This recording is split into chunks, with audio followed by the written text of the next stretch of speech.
structural type. Sensory is functional. What's structural?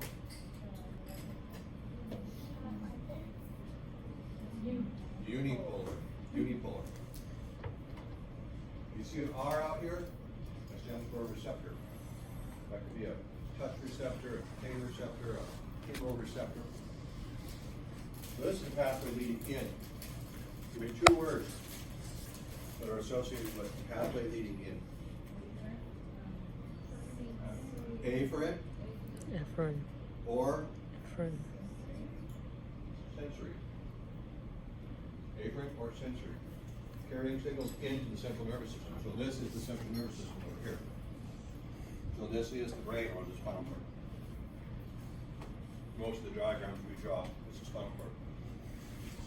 One of these pathways is a somatic motor pathway. How do we know a somatic motor pathway from an autonomic pathway? All three of these, 2, 3, and 4, are all motor pathways. They're carrying signals out. Either. One of them is somatic motor. How do you know? Which one is radically different from the other? The last one, because there's only one neuron in the pathway. That's a somatic motor pathway. Pathway 4 is a somatic motor pathway. Anytime that you're sending a signal out, you're talking to somebody. That somebody we label as E. Too bad one of them isn't a B. It could be upside down, it could be beer. And now it's that's the effector. Anytime you're talking to some structure, some gland or muscle, or nerve, that's going to be an effector. All right. If this is a somatic motor pathway, what is the effector every time? Somatic motor neurons only talk to skeletal muscle, not cardiac muscle, not smooth muscle. All right. Get this. First neuron, any of these motor pathways, will always use acetylcholine. What is the neurotransmitter pathway for synapse A? Acetylcholine. It's the first and only neuron in the pathway. That means that on E, on the effector, for pathway 4, there's going to be a cholinergic receptor, something that acetylcholine can bind to. And now you're going to get the detail. The receptor for acetylcholine, the motor end plate of a skeletal muscle cell, is always a N2, nicotinic type 2. When acetylcholine binds to it, always causes an EPSP. Always excited for it. Okay? Can you repeat that? Yes. The neurotransmitter that a somatic motor neuron uses to talk to a skeletal muscle cell, its neurotransmitter is always acetylcholine, ACH. Always acetylcholine. When acetylcholine binds to that receptor is a nicotinic type 2, or N-2. That means if you put a small amount of nicotine on it, it would make that muscle contract as well. When acetylcholine binds to a nicotinic type 2 receptor, you're going to find that when acetylcholine binds to any nicotinic receptor, it always causes an EPSP. It always depolarizes it. It always excites it. And there's your somatic motor pathway. Pathways 2 and 3 are both autonomic motor pathways. One of them is sympathetic. One of them is parasympathetic. Can you remember which one is sympathetic? Third one is sympathetic. There are 2 neurons in the pathway. Okay? And the ganglion is the cell body of the second neuron. The first neuron is referred to as a preganglionic fiber. The axon of the second one is referred to as the postganglionic fiber. The preganglionic fiber in sympathetic is relatively short, and the postganglionic fiber is relatively long. Yes? So the cell body of the first neuron, that's originating inside the central nervous system? Yes. that is gonna be, if this is sympathetic, that's gonna be in the lateral horn of thoracic or lumbar. If it's parasympathetic, that's gonna be either a sacral nerve, so its cell body is gonna be up in the conus medullaris region, right? Or it's gonna be in the cranial nerve.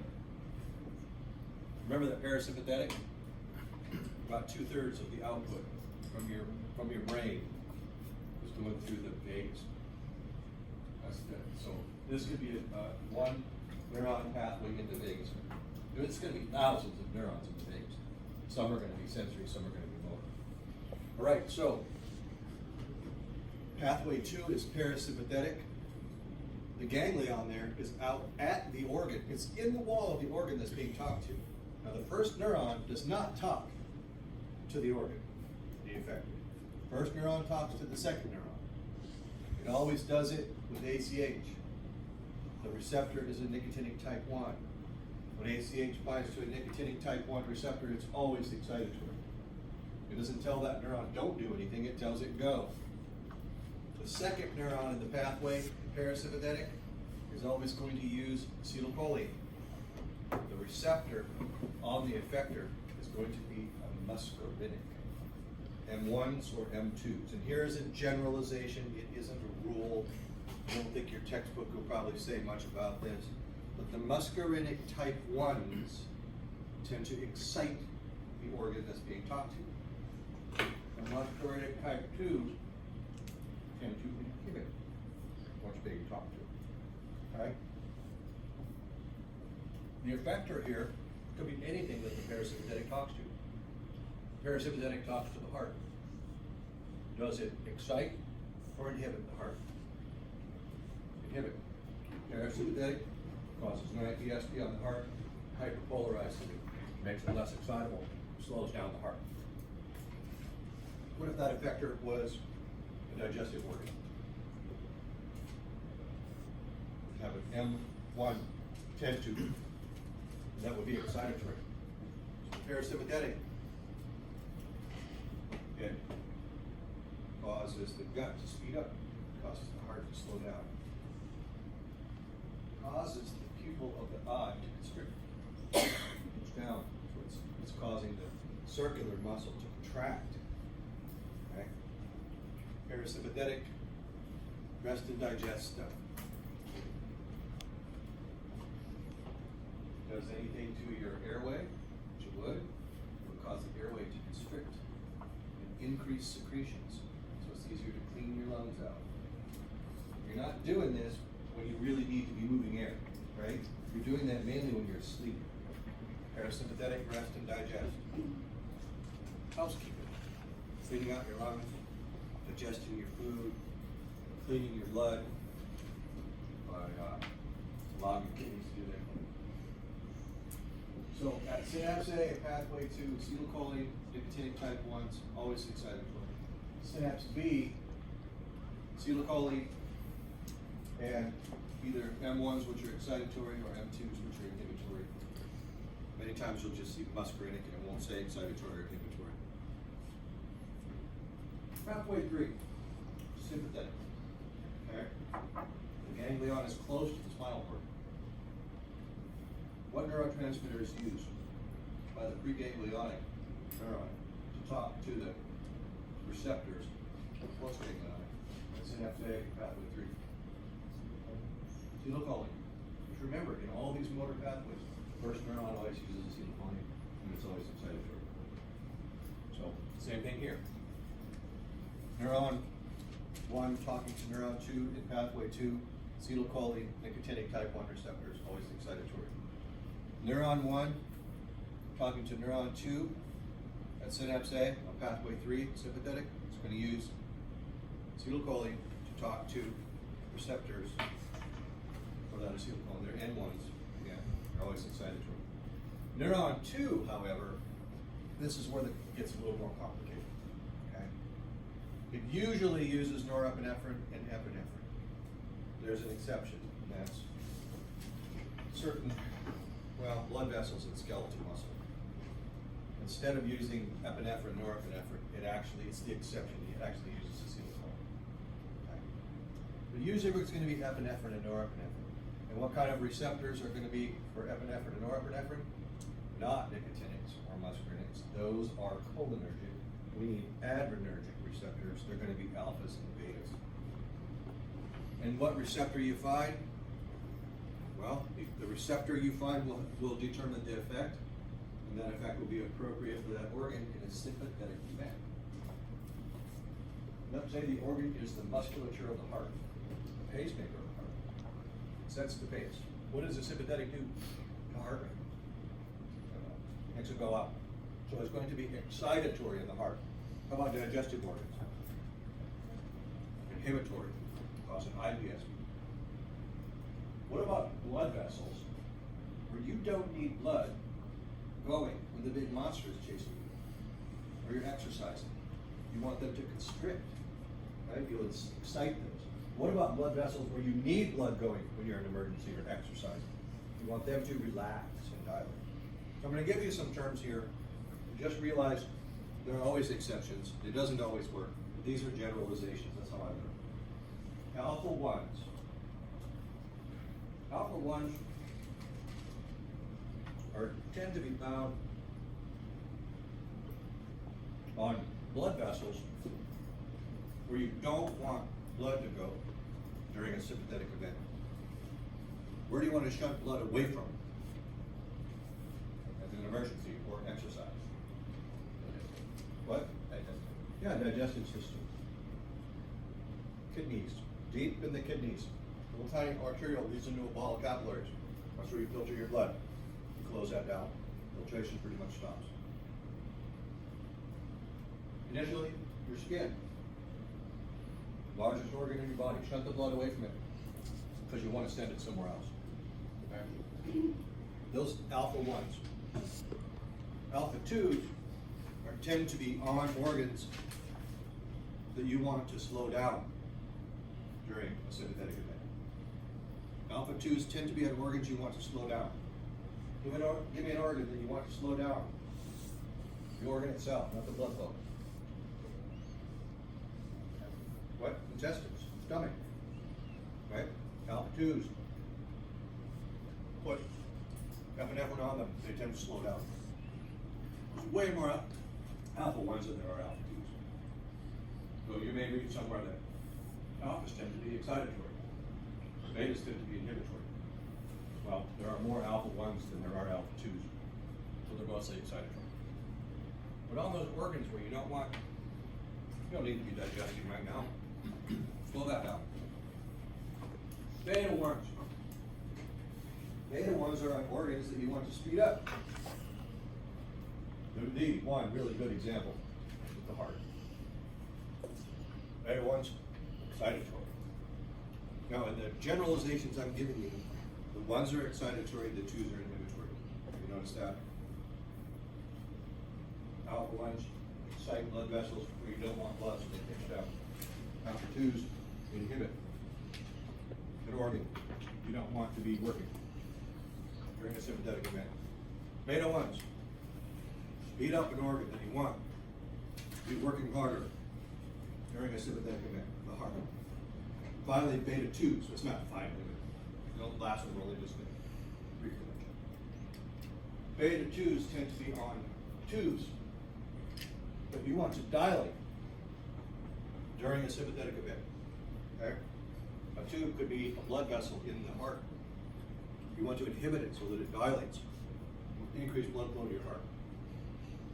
A tube could be bronchiole in your lungs.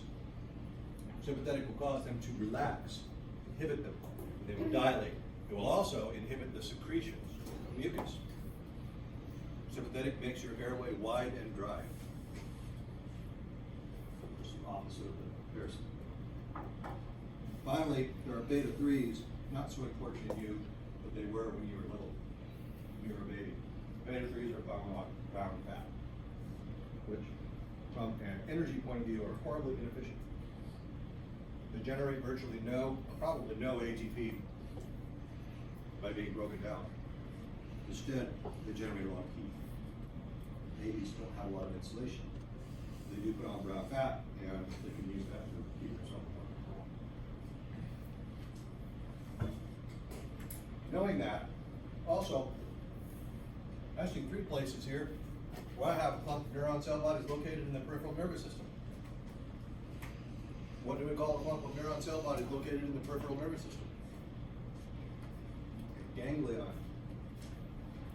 Pathway 1 is a ganglion. That's going to be a dorsal root ganglion, sensory ganglion. Pathway 2 has a ganglion. That ganglion is way out at the end. That's a parasympathetic ganglion. We call it a terminal ganglion. Pathway 3 has a ganglion. That ganglion is located close to the spinal cord. There's a whole series of them that are not only pathway comes out, but they're connected up and down as well. And they're in a chain on each side of the spinal cord, all down through the chest. They're called chain ganglion. Then you have some that are more anterior, and they're kind of paired, and they are helping to control abdominal organs. And they're called collateral ganglion. Don't distinguish between those two. So this ganglion in pathway 3 is going to be a sympathetic ganglion. It's going to be either chain or collateral. The chain ganglion, it's interesting, they're hooked together. So that means that if you're sent a signal out just one thoracic nerve through a sympathetic motor pathway, not only does it go out to whatever organ, but it goes up and down to other ones. For this reason, sympathetic is it's non-discriminatory. Sympathetic demand turns on everything sympathetic, including part of your endocrine system.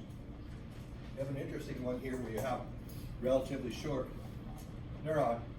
Instead of synapsing with another neuron, it synapses with a gland. That gland is called the adrenal medulla. And it produces and releases epinephrine and norepinephrine and just dumps them into the interstitial fluid, and they're picked up by the bloodstream. And where do they go from there? Everywhere. They're going to bind anywhere where there's an alpha or a beta receptor. That's going to make the response even bigger. Right? Individual neurons are talking to the heart. Epinephrine and norepinephrine in your bloodstream are talking to the heart. And since they're all kind of hooked together, it's hard to say, well, I want to control this, but not do anything to that. Right? I want to control the pupil of the eye, but not make the heart feel. That doesn't happen. Parasympathetic is a little more control because the vagus nerve can send signals to different organs. So the vagus nerve could potentially slow down the heart and not do anything to digestion. It could already be talking to those organs and telling them to digest. Sacral, sacral nerves, they're going to innervate the lower intestines and things like the urinary bladder. And the naughty bits. Sympathetic can cause vasoconstriction and vasodilation of blood vessels. Parasympathetic doesn't do that except in the reproductive organs. It causes vasodilation of vessels leading into the erectile tissue of the penis or the clitoris. And by them filling up, they actually occlude the vessels leading out. And so it just maintains erection in those erectile tissue.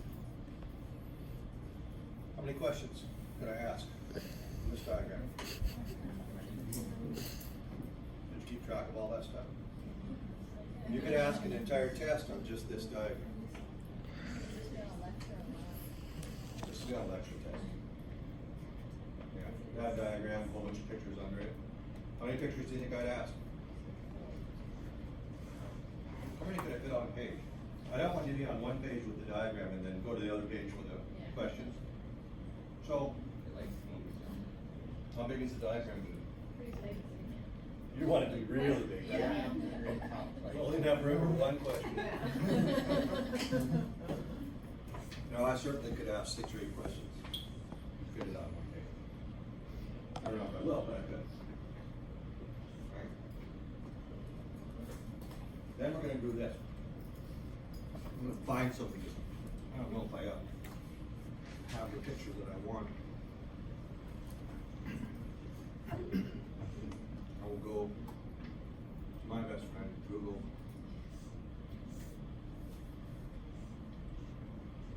having one finger. Let's let that tick. Yeah.